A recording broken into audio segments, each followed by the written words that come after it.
आज हम बात करेंगे पाकिस्तानी फ़िल्म इंडस्ट्री के जाने पहचाने नाम हबीब साहब के बारे में।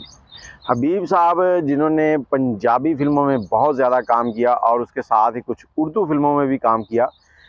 और जब वो सिनेमा स्क्रीन के ऊपर थे तब उनकी जोड़ी नगमा के साथ बहुत पसंद की गई और बाद में इन दोनों ने चल के शादी भी कर ली।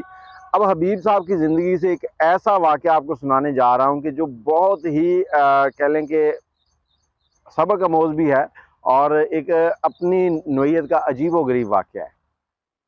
अब हुआ क्या था कि हबीब साहब जब अच्छे टाइम चल रहे थे और उनके ऊपर शोहरत जो थी ना वो गालिब थी, मतलब उनको कह लें कि वो बड़े मकबूल थे। हबीब साहब जो है ना वो खुद एक इंटरव्यू में कहते हैं कि उन्होंने तकरीबन 600 फ़िल्मों में काम किया है। अब बहुत से सहाफ़ी कहते हैं 600 नहीं 300 हैं, वो गलत बयानी कर गए हैं। अब जो मामलात हैं वो कुछ इस तरह से भी होते हैं कि बाज़ औक़ात आपका ऐसे होता है कि किसी फ़िल्म में आपको कास्ट कर लिया गया, 2-4 मिनट का रोल है, उसके बाद वो रोल काट दिया गया, या फिर कुछ फ़िल्में जो हैं वो स्टार्ट हुई, स्टार्ट होने के बाद कुछ चली हैं, कुछ सीन रिकॉर्ड हुए, उसके बाद फिर वो बंद हो गई। मामलात होते हैं कुछ इन्वेस्टमेंट के, कुछ इस तरह के, तो शायद वो टोटल मिला के कह रहे हों कि 600 फ़िल्में हैं। लेकिन इस बात पे हमें बहस करने की ज़रूरत नहीं है। अब हबीब साहब जब अरूज पे थे, शोहरत चल रही थी, तो उन्होंने सोचा कि एक अपना खूबसूरत सा घर बनाया जाए। लाहौर इलामा इकबाल टाउन जो है वहाँ पे उन्होंने अपना घर बनाने का सोचा। तो जो उनका घर था, जो उन्होंने ज़मीन खरीदी वो बिल्कुल मस्जिद के साथ थी। ये मस्जिद की दीवार है, साथ वाली दीवार जो है इनके घर की बननी थी। इन्होंने मिस्त्री लगा दिया। मिस्त्री लगाने के बाद काम का चल रहा होता था, अपनी शूटिंग पे चले जाना, कभी कभार मिस्त्रियों के पास चक्कर लगना। काम चलता रहा। जब काम चलता रहा तो एक टाइम आया कि छत डालनी थी। जब छत डालनी थी तो हबीब साहब को बुलाया गया। बुलाकर मिस्त्रियों ने, ठेकेदार ने कहा कि आप एक चक्कर लगा लें। हबीब साहब जब पहुंचे हैं तो इन्होंने जब देखा तो ये गुस्से से आग बगोला हो गए।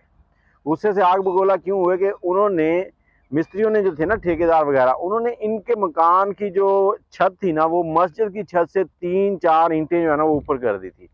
अब हबीब साहब उनसे बड़े गुस्से हुए। उन्होंने कहा, यार देखो, मैंने अल्लाह ताला को मुंह दिखाना है, अल्लाह का घर साथ है, वो मुझसे नीचे रह जाए, ये कैसे हो सकता है।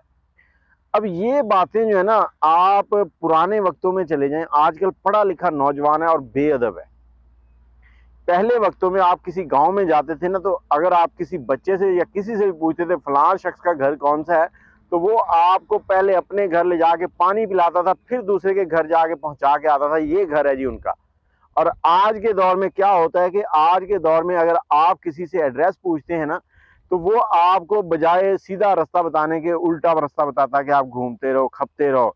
इस तरह के मामलात हो गए। ये पढ़ी लिखी नौजवान नस्ल है जो इस तरह के काम करती है।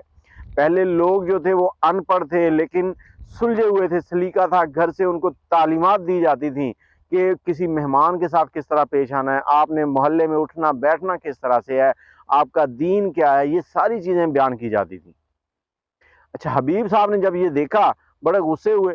उन्होंने कहा, यार ये तुम लोगों ने क्या काम कर दिया है, इसको नीचे करो। फिर ठेकेदार जो था उसने 3-4 ईंटें ऊपर वाली, 2-3 ईंटें उससे नीचे वाली, मतलब इतना सेट किया कि छत डलने के बाद भी मस्जिद की जो छत थी ना उससे इनकी छत जो है वो नीचे रह गई। अब अदाकारों के बारे में हम लोग अपनी राय बना लेते हैं, यार ये अदाकार, इनको क्या पता, इनको तो सिर्फ नाच गाने का पता है, इनको दीन दुनिया का क्या पता क्या चीज़ है। इनकी आप कभी निजी ज़िंदगी जो है ना उसका मुताला करें, उनको पढ़ के देखें, तो आपको इनके मामला समझ आ जाएंगे कि ये क्या चीज़ है, किस तरह से ये सारे मामला देखते थे। फ़िल्में एक और चीज़ है, वो एक शोभा बन जाता है कि वहाँ से आपका ज़रिया चल रहा है रोज़गार का। तो इसी तरह से बाकी अल्लाह पाक हबीब साहब के आखिरी दर्जात जो हैं वो बुलंद करे, मग़फ़िरत फ़रमा दे। तो सब उनके लिए दुआ कीजिएगा, अपनी राय कमेंट में ज़रूर दीजिएगा, दुआओं में याद रखिएगा। अल्लाह हाफ़िज़।